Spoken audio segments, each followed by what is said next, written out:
Hello everyone, welcome to the new episode of बादर wheels. तो चलिए देखते हैं कल इंडेक्स का पोजीशन कैसा रहेगा और कौन कौन से स्टॉक्स में हम ट्रेड बना सकते हैं। तो पहले हम 1 मिनट में निफ्टी को थोड़ा डिस्कस कर लेते हैं, उसके बाद हम बैंक निफ्टी पे जाएंगे, उसके बाद पूरा का पूरा डिस्कस करेंगे स्टॉक्स के ऊपर। तो निफ्टी का जो मूवमेंट था, आज थोड़ा बहुत गैप डाउन ओपनिंग हुआ, उसके बाद नीचे गया, उसके बाद पूरा का पूरा खींच के ऊपर चला है, उसके बाद कंसोलिडेट किया थोड़ी देर के लिए, नीचे गिरा, गिरने के बाद ऊपर चला है और दिन के अंत में वहीं पर क्लोजिंग किया जहां पे दिन के शुरू पे था। तो ये था आज का सिनेरियो। तो थोड़ा बहुत वोलेटिलिटी था। तो बैंक निफ्टी को देख लेते हैं, बैंक निफ्टी का क्या सीन था। बैंक निफ्टी पॉजिटिव ओपनिंग किया, यहाँ पे पॉजिटिव ओपनिंग करने के बाद यहाँ पे थोड़ा बहुत ऊपर गया, टाइम बिताया, उसके बाद निफ्टी की तरह गिरावट आया, उसके बाद ऊपर जाके दिन के अंत में दिन के शुरुआत के लेवल पर ही क्लोजिंग कर दिया। तो अभी निफ्टी का ओवरऑल सिनेरियो देख लेते हैं। पहले हम फिबोनाची लेवल देखेंगे। फिबोनाची लेवल के हिसाब से अभी हम हैं 38% के 50% के हिसाब से। तो 58% करेक्शन होने का मतलब यही है कि बहुत ही अच्छा करेक्शन हो चुका है। तो यहाँ से जो लेवल आ रहा है, अगर आप 1 घंटे के टाइम फ्रेम पर देखोगे, 1 घंटे में हमने जिस लेवल को डिस्कस किया था, यहाँ पे अगर आप देखोगे कि इस लेवल को हमने डिस्कस किया था 18,140 के ऊपर ही 2 दिनों से सस्टेन कर रहा है और ये बहुत ही अच्छा सिनेरियो है निफ्टी के लिए। तो यहाँ से हम क्या कर सकते हैं, यहाँ पे अगर आप यहाँ से देखोगे कि यहाँ पे जो करेक्शन हो चुका था, इस जो सपोर्ट लाइन के ऊपर यहाँ पे रेजिस्टेंस था, उसके बाद ऊपर जाके एक साल तक, लगभग 1 साल तक करेक्शन करके यही पे रेजिस्टेंस सपोर्ट बन गया है, जो टेक्निकल का बेसिक रूल्स है। तो उसके बाद पूरा का पूरा ऊपर चला है। तो इस तरीके से जब करेक्शन होता है तो उसके बाद थोड़ा टाइम वाइज करेक्शन बच जाता है, क्योंकि ये जो स्टीप मूवमेंट आया ऊपर की तरफ, तो इसको एब्जॉर्ब करना भी होता है। तो यहाँ पे 2 सिनेरियो हो सकता है, जैसे कि हमने डिस्कस किया था। तो यहाँ से गिर सकता है और इसको सपोर्ट बना सकता है। अभी अगर यहाँ से गिरेगा तो इसको सपोर्ट नहीं बनाएगा, क्योंकि इसका काम थोड़ा बहुत बाकी रहेगा। तो यहाँ से अगर आप देखोगे कि यहाँ से चाल ऐसे आ सकता है, यहाँ से थोड़ा बहुत ऊपर जाके शायद हो सकता है यहाँ से टॉप भी तोड़ दे। यहाँ से अगर आप देखोगे, यहाँ से इस टॉप को तोड़ सकता है, थोड़ा बहुत टॉप तोड़ के यहाँ से टाइम वाइज करेक्शन कर सकता है, उसके बाद यहाँ तक गिर सकता है। अगर आप इस लेवल को देखोगे तो यहाँ तक गिर सकता है। तो अभी इसका टाइम नहीं है, तो यहाँ से हम ऊपर की तरफ ही दिशा रखेंगे अगले 1-2 महीने के लिए।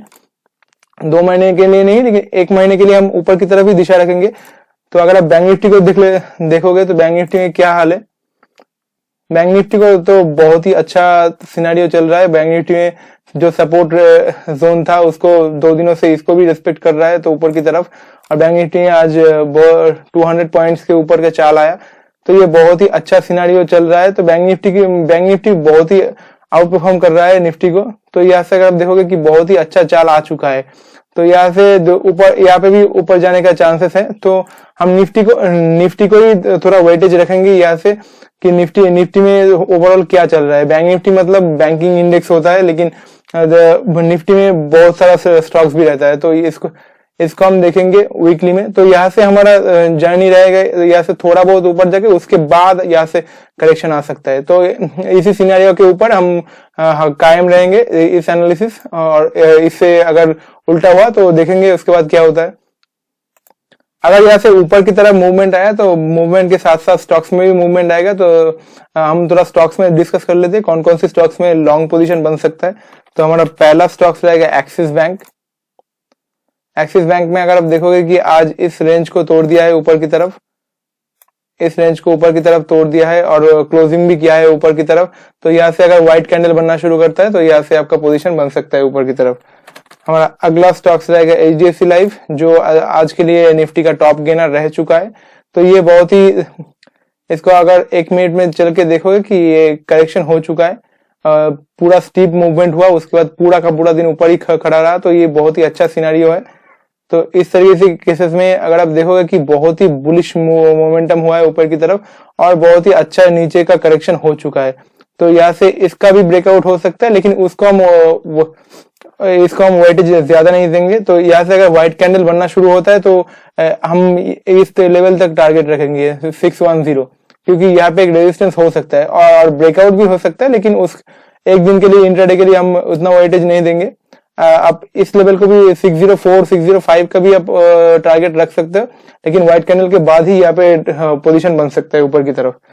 हमारा अगला स्टॉक्स रहेगा सन फार्मा।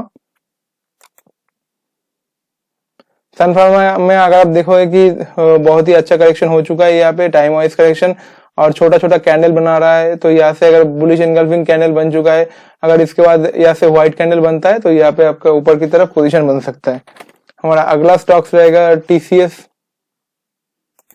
टीसीएस में जो कर रहा है तो इसका कन्विक्शन मेरा थोड़ा कम है। तो यहाँ से अगर आप देखोगे कि छोटा छोटा कैंडल बना रहा है, उसके बाद यहाँ से ऊपर की तरफ मूवमेंट हुआ है, तो इसके बाद हो सकता है ये व्हाइट कैंडल बन जाए, लेकिन इतना कन्विक्शन ज्यादा नहीं है मुझे।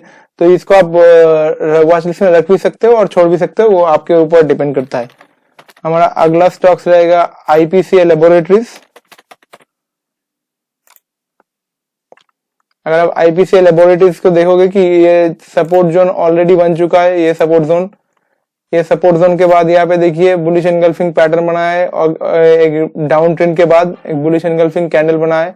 तो बुलिश एनगल्फिंग कैंडल के बाद यहाँ पे अगर यहाँ व्हाइट कैंडल बनना शुरू करता है तो यहाँ पे ऊपर के तरफ बहुत ही अच्छा मूवमेंट बन सकता है।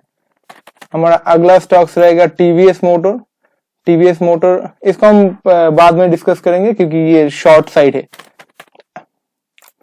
एमएफएसएल हमारा अगला स्टॉक्स रहेगा। एमएफएसएल में भी अगर आप देखोगे कि इस जगह पे बहुत ही अच्छा मूवमेंट आया है ऊपर की तरफ, लगभग 4% का मूवमेंट आया है। तो यहाँ से हमारा पोजीशन कैसा रहेगा, अगर ये इसको हम ब्रेकआउट की तरफ प्ले कर सकते हैं एक तरीके से 721 के ऊपर अगर चला जाए, तो इसके बाद आप व्हाइट कैंडल के साथ इसको आप ऊपर की तरफ पोजीशन बना सकते हो। और एक काम कर सकते हो, आप यहाँ से भी ले सकते हो, अगर यहाँ से व्हाइट कैंडल बनता है, और इस एरिया का टारगेट भी रख सकते हो। दो तरीके से ही प्ले हो सकता है ये। तो ब्रेकआउट के बाद अगर लोगे तो ये बहुत ज्यादा अच्छा होगा। तो हमारा अगला स्टॉक्स रहेगा आईसीआईसीआई लोम्बार्ड। आईसीआईसीआई लोम्बार्ड में अगर आप देखोगे कि इस रेंज को तोड़ चुका है, एक कंसोलिडेशन चल रहा था लगभग दिसंबर के शुरुआत से, लगभग 1 महीने का कंसोलिडेशन हो चुका है, और उसके बाद यहाँ से ब्रेकआउट हो चुका है। तो यहाँ से अगर आप देखोगे कि ये एक तरीके से रेक्टेंगल पैटर्न भी बन चुका है। यहाँ से अगर आप देखोगे कि रेक्टेंगल पैटर्न बन चुका है, तो रेक्टेंगल पैटर्न के बाद यहाँ पे ऊपर की तरफ ब्रेकआउट हुआ है, तो यहाँ से व्हाइट कैंडल अगर बनता है कल, तो यहाँ से आपका पोजीशन ऊपर की तरफ बन जाएगा। अगला स्टॉक्स रहेगा आईसीआईसीआई प्रूडेंशियल।